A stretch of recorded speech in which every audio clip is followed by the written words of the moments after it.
Okay, so good evening, everyone. I'm Dr. Saili. I'm the fertility specialist at Oasis Fertility Pune at the Karadi Center. I welcome you all for today's Facebook Live session. And today we are going to deal with another important topic, that is food in fertility and pregnancy, the myths and the facts. So, being diagnosed with infertility comes along with it numerous stressors and uncertainties regarding the potential lifestyle changes, including the nutrition that is needs to be incorporated. So while there are numerous underlying factors to the cause of infertility, nutrition is one of the important factor that is often overlooked and often misunderstood. There are several myths which are related to this infertility and nutrition, which leads to unnecessary stress in the couples that are trying to conceive. So, in today's session, let us try to understand what these common myths are, and let us try to shed some light on the actual facts that are there. So, coming to myth number one is excessive protein intake can enhance the fertility. So, we all know that proteins are essential for the overall health and the reproductive function. But excessive protein intake has its own side effects. Excessive proteins, when you intake excessive proteins and when there are less amounts of plant based food, this increases the risk of anovulatory infertility. So instead, you should concentrate more on taking a balanced meal. You should have a balanced diet which is having adequate amount of proteins, which is compromising of the lean meat, the fish, the dairy products, the legumes, nuts. These are the healthy sources of proteins. But along with your proteins, you need to incorporate the adequate amounts of carbohydrates, the fats in your diet also. Myth number two is carbohydrates are harmful. So refined carbohydrates. So these are the carbohydrates that are present in sugary stuffs, in processed food. Now these carbohydrates, they are usually going to increase the insulin resistance, and this is going to kind of impact your fertility. So carbohydrates that are complex, I mean the carbohydrates that are present in whole grains, in fruits, vegetables, these are the important carbohydrates, and these are going to improve your fertility potential. These are going to improve your overall lifestyle. Therefore, you should understand that you should incorporate complex carbohydrates in your diet, and you should do away with the refined carbohydrates which are usually present in the processed food. Myth number three is eliminating fats from your diet. Is beneficial for fertility.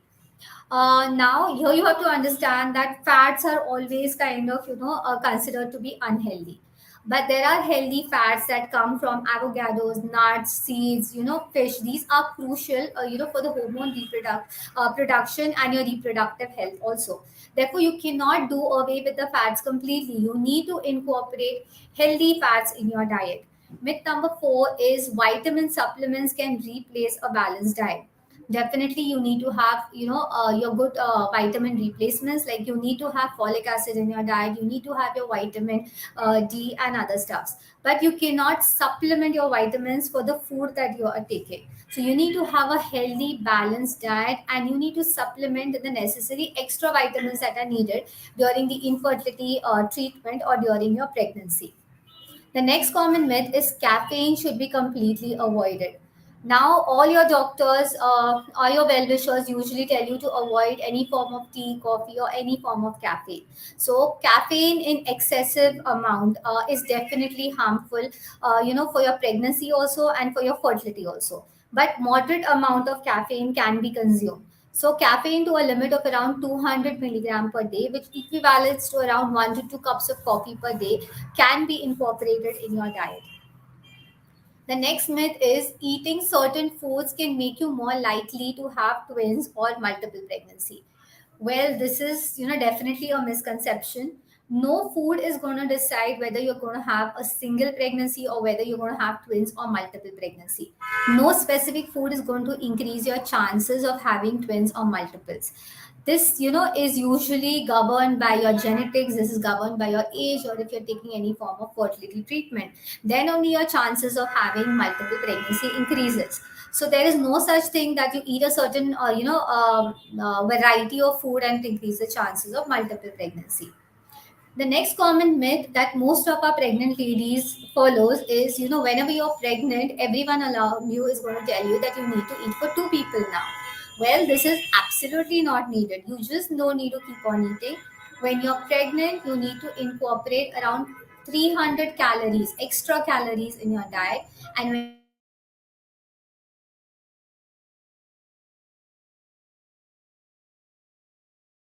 you're pregnant, you need to eat for 2. You need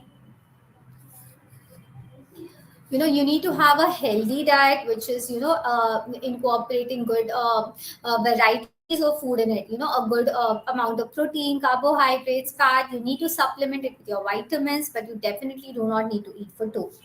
The next common myth is there are certain foods that you need to avoid during pregnancy. So whenever you're pregnant, people give you this long list of foods that are needed to be avoided, and you don't need to consume. So there are only a few foods that actually needed to be avoided in pregnancy, and these are basically the raw or the undercooked food.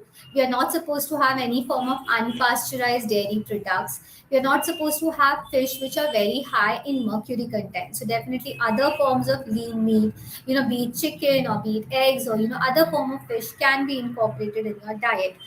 You need to avoid papaya, you need to avoid pineapple, you need to avoid Chinese food from your diet. All other forms of foods can be incorporated in your diet.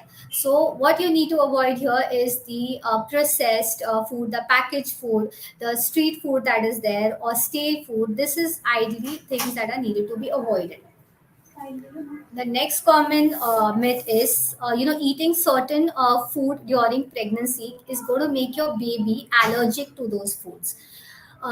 So this is absolutely a misconception. Exposing your baby in womb to variety of foods is going to decrease their chances of developing allergies in the future. So you can eat apart from the foods that have been listed before, which are considered to be unhealthy and which are not supposed to be eaten in pregnancy. All other forms of food can definitely be added, and they are not going to increase any risk of allergies in your child.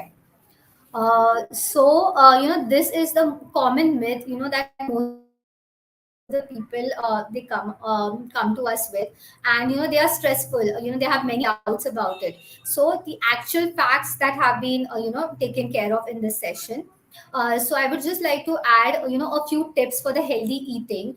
Now here you should have plenty of fresh fruits and vegetables in your diet.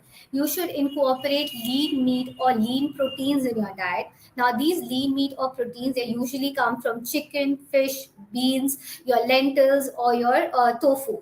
Now, lean meats are healthy form of proteins, and you can incorporate this in your diet. You can have whole grains, and you can substitute these whole grains for the refined grains that are available. Uh, you know. Have plenty of liquids in your diet, have adequate water intake, try to have an routine exercise in pregnancy, whatever your pregnancy situation permits you.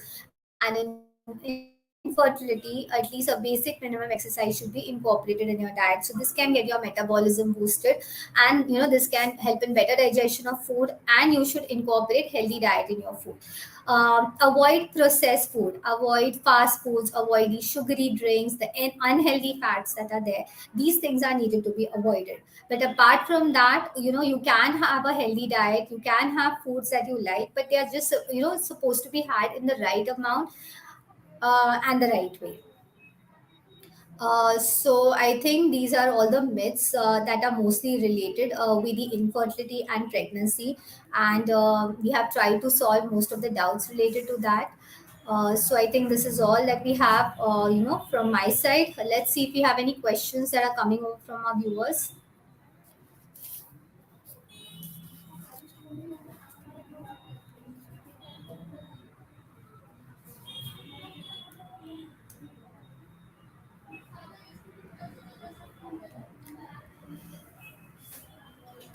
Okay, so thank you everyone. I think that this is all that we have from our side today. I hope this session was beneficial for most of you.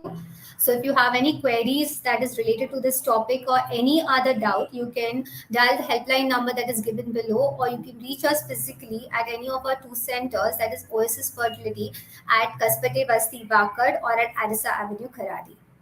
Thank you.